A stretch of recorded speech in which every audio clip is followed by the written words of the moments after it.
Bioethics 2.0, Podcast Episode 10, Informed Consent. Session Objectives. At the end of this session, you should understand the requirements for informed consent. There are 3 basic categories and subcategories that we need to talk about. In addition, you should understand what happens when you give informed consent and what the responsibilities are with that process.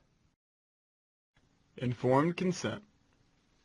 You cannot touch or do anything in any healthcare scenario without the permission of the patient. If you do, it's actually a battery, what's called unlawful touching. So prior to initiating medical or surgical treatment or enrolling subjects into research protocols, you are required to get someone's ethical and legal informed consent. Legally, that lies with whomever is in charge of that patient's care. Usually that's a physician. But ethically, it should involve everyone who is involved with the care of the patient. That means it could be a nurse, a resident, or a family member who's involved in obtaining informed consent. All of these people can ensure the adequacy of the informed consent process. Valid informed consent requires the presence of 3 interrelated elements. The first is a threshold element, or preconditions, information elements, and consent elements.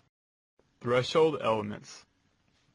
These are the preconditions that are necessary to ensure a valid informed consent process.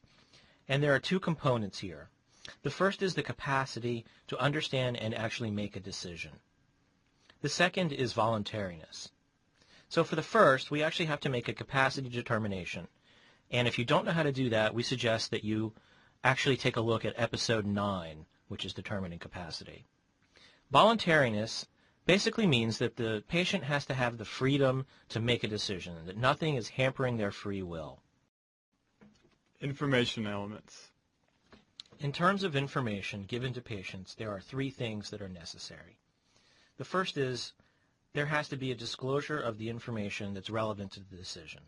What's required here in the recommendation is for you to use your scientific and clinical judgment to make a recommendation based on your knowledge of the clinical literature so that the patient can actually make an informed decision.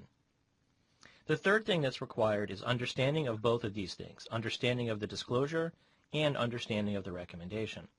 The way that I recommend that clinicians go about making sure that their patients understand things is to avoid using the closed-ended question, do you understand? Because the expectation there is that the patient is going to say, sure, I understand, or no, I don't have any questions. Rather, change this to an open-ended question so that you can say, what questions do you have? This is a great way of eliciting understanding from your patients and a good way to test it. Consent elements. There are 2 other things that should be present. These are the consent elements. The first is a decision in favor of a plan. A patient actually has to make a decision. They can't just sit there and say, they have to say, I want option A, or I want to do this other thing, or I liked your recommendation, let's do that. The second is they have to authorize that decision by signing an informed consent document, or by saying, okay, I want to set my appointment to get my XYZ or whatever. So these are the 3 interconnected elements to informed consent: the thresholds or preconditions, the informational elements, and the consent elements. All of them are required to have a valid informed consent process. Informed consent and capacity. What is the relationship? There is a relationship between informed consent and capacity. They are uniquely linked. Valid consent requires a capacitated decision maker. If we don't have a capacitated decision maker, we still want to get informed consent. The way we do this is we get what is called a surrogate decision maker. Someone is appointed either by law or your choice in a particular document to make decisions on your behalf. There are 2 different standards for how this is done. The first is substituted judgment.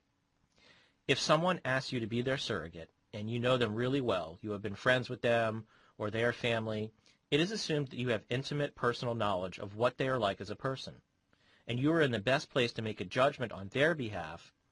What you're doing is you are substituting what they would have wanted in the situation based on your knowledge of their values and preferences, which is why you know them so well. So it is inappropriate to come to a surrogate and say, "What would you like us to do for your mom?" Rather, this question should be phrased, "What would your mom want us to do in this scenario?" What would be their reasoning for this decision? Now, sometimes we just don't know people or their values. They have either never expressed their beliefs to us, or they are incapable of doing so due to mental retardation or other incapacitations like that. There is another standard that governs decisions for these individuals. It is called the best interest standard. This is a very difficult standard because it is so subjective. We don't have any statistics or data to go on other than a benefits burden calculation. So this best interest is sometimes open to interpretation. Voluntariness. Voluntariness implies that you're free to exercise your abilities to make decisions. You don't have any other forms of control or influence present. And some of these are positive and some of these are negative. For instance, acts of love, threats, education, lies, manipulative suggestions, emotional appeals, bedside vigil. These are all things that might have some interaction that plays into someone's ability to make a decision freely. That is one of the reasons, say we're doing an examination. That is one of the reasons that we ask people to leave the room and be alone with the patient when we're going to conduct an examination. We want them to be free to tell us information without someone else's influence or someone else influencing that interaction. That actually may affect someone's voluntariness. Rarely, if ever, is a patient entirely free from these kinds of pressures. Fully voluntary choice is an ideal. But if there are pressures from clinicians, family members, religious groups, or others, it is difficult for the patient to resist these, and we may need to wonder if we have a valid informed consent process. This can become very difficult. How do you really know that someone has chosen their religious preference? If we just met them or don't know them at all, we might not be able to judge this. Do they have their Jehovah's Witness card, for example? How long have they been a member? Do they know the specific beliefs? That is something that must be kept in the back of your mind for people that you might think are not making an informed decision. Disclosure. We're obligated to disclose to the patient or surrogate the information necessary for them to make an informed judgment. And there are 7 things that have to be included. We have to tell them what the nature of the therapy is. What is the purpose? What are the risks and consequences? What are the benefits? What is the probability of the treatment's success? Are there any alternatives? If we know the prognosis, we should tell them that. And we should tell them the prognosis of no treatment. So there's a lot of information that is sent to the patient or surrogate. Typically, we don't take the time to go through all of these things. However, we can't throw an informed consent form at the patient or surrogate and expect that to suffice. Providing valid informed consent and going through the disclosure process takes time. Disclosure standards. The legal doctrine of informed consent defines 3 disclosure standards. The first is the professional standard, or what other physicians would disclose in similar situations. That's the standard of care. And that's a national standard. It does not vary from region to region. There is also the reasonable person standard. That's to disclose what any reasonable person would want to know. I make the argument that it's pretty much impossible to satisfy this particular standard because what I think is reasonable is very different from what you might think is reasonable. The subjective standard, the third standard, is to disclose whatever information is material to the particular patient. This is a pretty good standard, but it does require a lot of communication. You have to actually ask your patient, what level of information are you comfortable with? If the patient is someone like me, they may want citations to the clinical literature or other materials. Some may not want all the information, but it's up to the clinician to ask to make sure that the patient has the information level that they're comfortable with.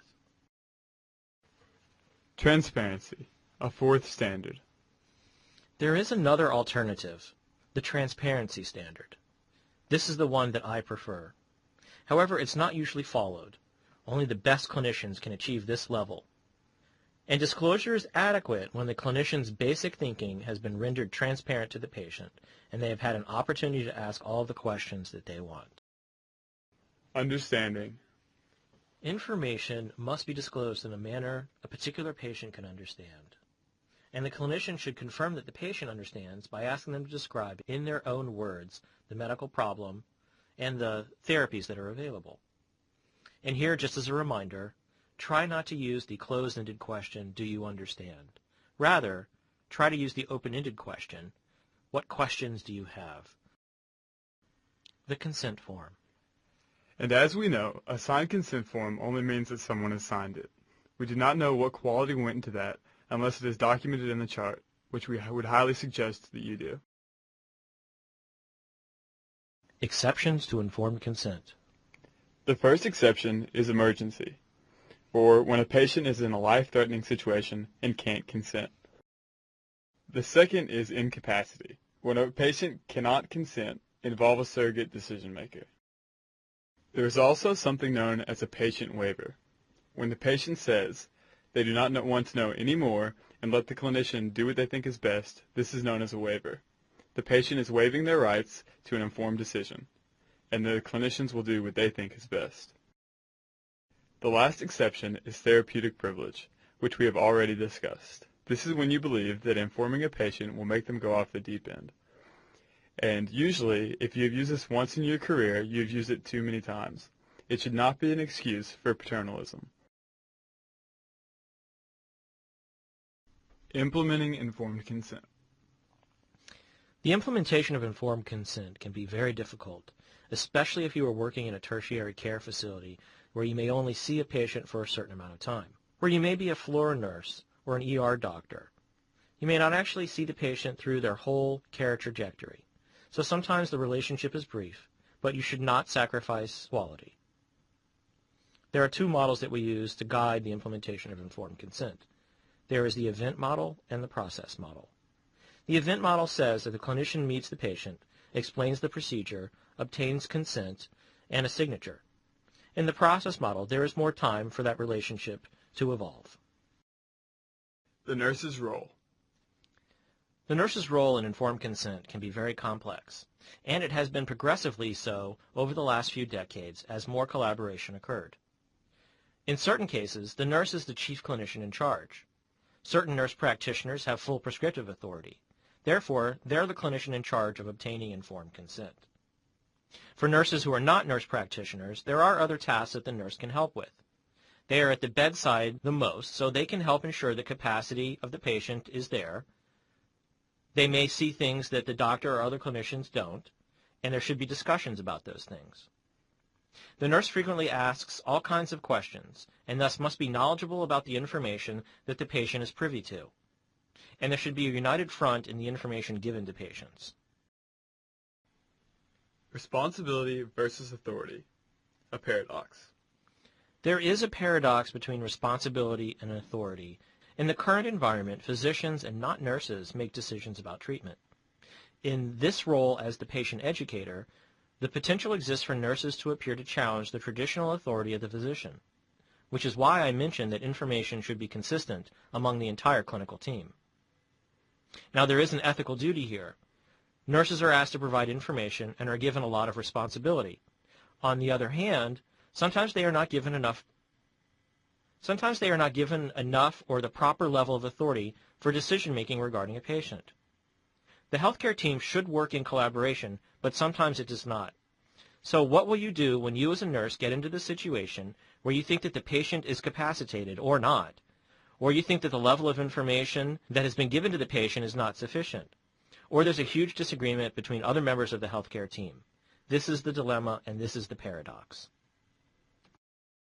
Ethical grounding.